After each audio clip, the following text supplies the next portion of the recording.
Indonesia atau pemerintah Indonesia ini mendeportasi mereka, gak mungkin. Kita tidak sekejam sono. Tapi ketika ada orang yang memang mengklaim dia lebih baik daripada marganya mereka yang lainnya, nah ini yang tidak boleh diikuti oleh kita. Kalau di daerah-daerah luar sana, di Timur Tengah yang lainnya, orang-orang itu sibuk menyembunyikan identitas daripada dzurriyyah Nabi. Nah, kalau di Indonesia sibuk menyebarkan, memperkenalkan bahwa dirinya sebagai dzurriyyah Nabi, itu kan sudah berbeda. Indonesia itu orang yang pertama masuk ke Indonesia menyebarkan agama Islam dengan thariqah Alawiyah, ya dari Sadatul Ba'alawi, begitu kan? Jadi dari klannya Ba'alawi. Nah, terus dia ada kalimatnya begini setelah itu, Kawali Songo, Kasayyid Asyarif, dia seperti itu. Seperti hanya Wali Songo, Sayyid Asyarif, kan begitu. Oke, tapi yang saya tanyakan, kenapa kok Rabi'atul Alawiyah selalu menolak dzurriyyah daripada Wali Songo?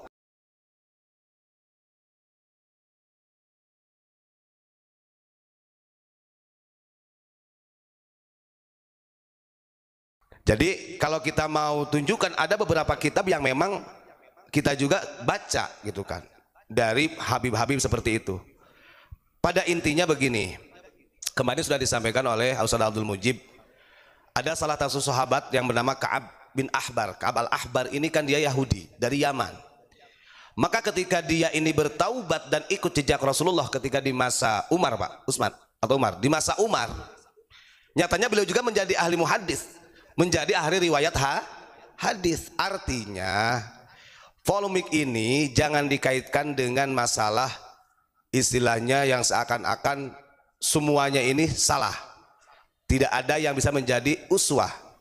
Kita lihat, kalau kita sadar di dalam salah satu hadis Nabi Muhammad SAW, ini terlepas nanti kita ceritakan kenapa sampai terjadi sekarang kita berani melawan mereka. Nah, ini nanti kita jelasinnya. Kalau kita lihat di dalam kitab tafsir Ibnu Katsir, di dalam ayat inna akramakum indallahi atqakum, ini kan ada hadis Nabi Muhammad seperti ini. Jadi pernah beliau menyampaikan, ya ayyuhan nas innallaha ta'ala qad adhaba ankum ubbayyatal jahiliyah wa ta'azzamuha bi abaiha. Ini yang harus jadi kunci utama memahami narasi. Nabi Muhammad itu menyampaikan kepada para sahabatnya, wahai manusia, sungguh Allah telah menghilangkan tradisi kesombongannya daripada kaum-kaum jahiliyah yang mana mereka selalu membanggakan nenek-nenek moyangnya. Itu catatan, ya. Nah, terus bagaimana? Fannasu rajulani, pada dasarnya manusia ini terbagi dua golongan. Mau itu Habib, mau itu kiai, mau itu ulama, tuh bagus, lora, aang, manusia biasa tetap terbagi dua golongan. Itu mah hanya titel saja. Kiai ini titel, ulama kiai ini titel, istilahnya kemuliaan. Gak ada bedanya seperti Habib. Tapi di mata Allah cuma terbagi dua golongan manusia itu. Rajulun barrun taqiyun karimun, atau rajulun birrun taqiyun karimun. Yang pertama ada manusia yang kategorinya adalah orang yang baik, bertakwa dan mulia. Artinya berarti dia ikut jejak Kanjeng Nabi, melaksanakan perintah Allah dan menjauhi larangannya, serta ikut mutabiati syariatin Nabi Muhammad SAW. Itu satu golongan. Yang kedua, warajulun fajirun syaqiyun hayyinun 'alallahi ta'ala. Yang kedua golongan seseorang yang fajir, lacut, jahat, zalim. Syaqiyun, yang nantinya akan celaka, hayyinun 'alallah, dan juga dia menghinakan terhadap Allah. Intinya ada orang baik, ada orang buruk. Itu yang menjadi garis besarnya patokan kita. Jadi kalau kita lihat, setelah kita memahami dari hadis Nabi, intinya siapa saja yang selalu membanggakan nasab, kemudian menjadikan kesombongan dan menghinakan yang lainnya sehingga mengatakan dirinya adalah orang yang paling mulia, itu adalah karakteristik sifat daripada jahiliyah, yang sementara jahiliyah ini sudah dihapus oleh Allah. Gitu kan? Berarti amanah hadis ini sampai kepada turunannya, sampai kan begitu. Nah, ke sini, nah ini yang menjadi polemik. Baru kita jelasin. Kenapa sampai ulama-ulama kita ada yang berani menantang? Tapi kalau toh kita menantang itu artinya membuka sejarah yang sebenarnya, membuka tabiat karakteristik mereka yang sebenarnya itu sesuai dengan data, sesuai dengan narasi ilmiah. Karena memang mereka tetap ada keangkuhan. Karena suku terbesar terakhir ada di Yaman itu kan Himyar. Suku Himyar. Tapi walaupun kita orang-orang Nusantara yang membahas dari mulai alat tipu dayanya mereka, doktrin rasisnya mereka yang ratusan tahun kepada umat Islam yang ada di Indonesia khususnya, kita tidak pernah artinya melarang kemudian dari karya-karya mereka untuk di pesantren, nggak ada. Tetap Safinah tetap dikaji, kemudian Sulam Taufik masih dikaji, termasuk Nasihatud Diniyah juga dikaji. Nasihat itu, ingat, apakah orang yang punya hak untuk memberikan nasihat kepada setiap manusia itu harus Habib? Apakah orang yang punya hak untuk memberikan nasihat itu harus kiai? Kan tidak. Wal asri innal insana lafi khusrin illal ladzina amanu wa amilus solihati wa tawasau bil haqqi wa tawasau bis sabr. Setiap manusia ini berpotensi dan mempunyai hak untuk memberi nasihat kepada siapa saja. Cuma kan biasanya kalau sudah ada titelnya gampang diterima begitu. Kalau saya sudah jadi kiai, dinasihatin orang bisa ngedengar. Kalau sudah jadi habib, apalagi duriyah nabi, akhirnya orang gampang tunduk. Ini efek yang nantinya akan menjadi buruk. Karena kitab Nasihatud Diniyah itu tentang al-wasaya wal iman. Tentang wasiat-wasiat agama dan keimanan. Apa salahnya? Dari siapa saja nasihat itu, bahkan ada orang yang memberi nasihat tentang kebaikan non muslim. Saya ditegur andai kata dengan orang yang non muslim. Kamu harus begini dan melakukan hal ini gitu kan. Ini berkaitan dengan orang non muslim lah gitu. Yang sekiranya ini adalah nasihat yang baik dan maslahah mursalah, kemaslahatan secara sosial harus diambil. Nah, di situ sebenarnya yang dimaksud dengan watawasau bil haqqi watawasau bis sabr. Nah, ketika kita sudah paham perjalanannya, pola daripada Ba'alawi seperti itu, masih banyak oknum-oknum yang seperti itu, ini harus dipahamkan kepada masyarakat. Gak mungkin masyarakat Indonesia atau pemerintah Indonesia ini mendeportasi mereka, gak mungkin. Kita tidak sekejam sono. Gak tahu sononya di mana, sononya gak tahu di mana. Allah karim. Ya, jadi gak ada. Makanya kan ada juga, wah ini katanya, menjelekkan, benci sama Habib, menjelekkan Habib, menjadi pembegal nasab, tapi kitabnya mau dipelajari pesantren. Saya sering sampaikan, urusan benci ataupun tidak, engkau tidak akan pernah tahu. Karena kebencian al-ghadab itu adalah qaulul qalbiyah. Itu adalah ucapan batin, gak bisa. Kan begitu. Nah itu satu ya. Jadi ingat, yang menjadi landasan utama untuk mengukur, ya contohnya begini ya, kalau tidak bermanfaat gak mungkin menjadi pelajaran umat dong. Artinya begitu, kitab Safinatun Najah. Berarti kan ini orangnya juga waro yang mengarangnya ini. Tapi dengan kaitannya di dalam kitab Ihya, ngapunten, kenapa di dalam kitab Ihya yang kita bacakan kritik kerasnya Imam Ghazali kok bukan ke orang biasa? Di bab Dhammul Gurur ini kok dikaitkannya dengan ada Dhammul Gurur yang iktirarul alawiyah, itu toh yang harus menjadi introspeksi diri bagi para kaum Ba'alawi, bukan menjadi kebanggaan. Itu saja sebenarnya. Nah ini kalau bagi para santri yang sudah belajar, tetap belajar saja. Tapi ketika ada orang yang memang mengklaim dia lebih baik daripada marganya mereka yang lainnya, nah ini yang tidak boleh diikuti oleh kita. Tidak boleh kita ikuti. Naudzubillahi min dzalik. Nah itu ya, ini hadisnya nih, kita tunjukin dulu. Ini menjadi batasan paling fundamental sebenarnya untuk mengukur siapa yang harus diikuti dan siapa yang tidak nih. Moga Pak Sakur di zoom dulu. Jadi ada rajulun birrun taqiyun karimun 'ala Allah wa rajulun fajirun saqiyun hayyinun 'ala Allah taala. Oke ya. Nasihatud Diniyah ini, adanya kitab Nasihatud Diniyah ini di abad ke-11. Itu kebetulan Pak yang menulis kitab Nasruddin ini adalah Habib Abdullah Al-Haddad yang merangkum Rotibul Haddad. Walaupun itu adalah mengadopsi atau mengambil daripada rotibnya Syekh Ahmad Arifai. Kan begitu. Gak jadi masalah. Karena itu ada wasiat-wasiat agama. Siapa saja masalah wasiat itu. Karena tadi watawassaw bil haqqi watawassaw bis sabr. Terus kemudian ini berkaitan dengan yang terjadi di Indonesia. Kalau di daerah-daerah luar sana, di Timur Tengah yang lainnya, orang-orang itu sibuk menyembunyikan identitas daripada dzurriyyah Nabi. Nah, kalau di Indonesia sibuk menyebarkan, memperkenalkan bahwa dirinya sebagai dzurriyyah Nabi. Itu kan sudah berbeda.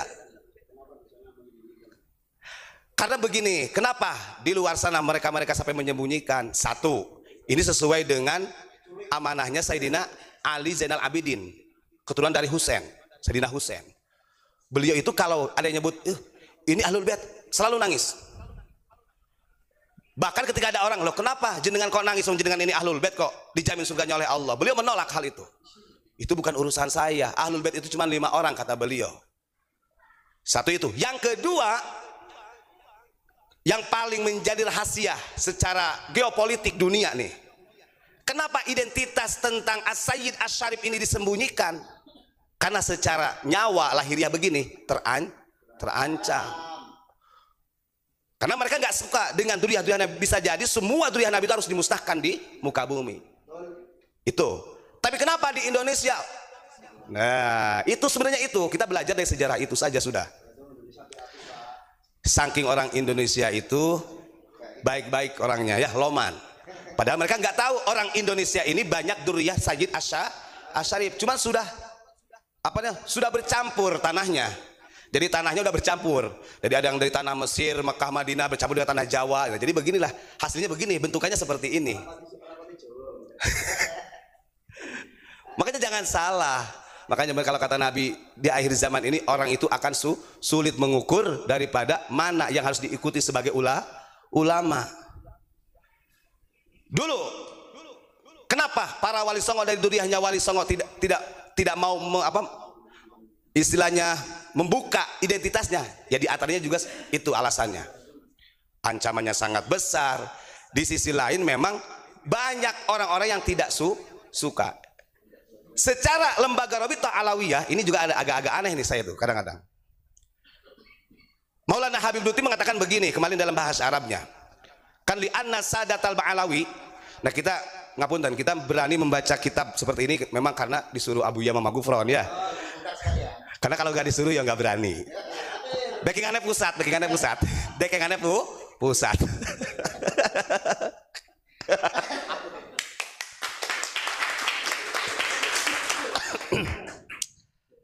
Jadi Maulana Habib Luti mengatakan begini, li anna sadatal ba'alawi awwalu man yadkhulunal jawi, gitu kan, bintisyaril islamiyah wa tariqatil alawiyah.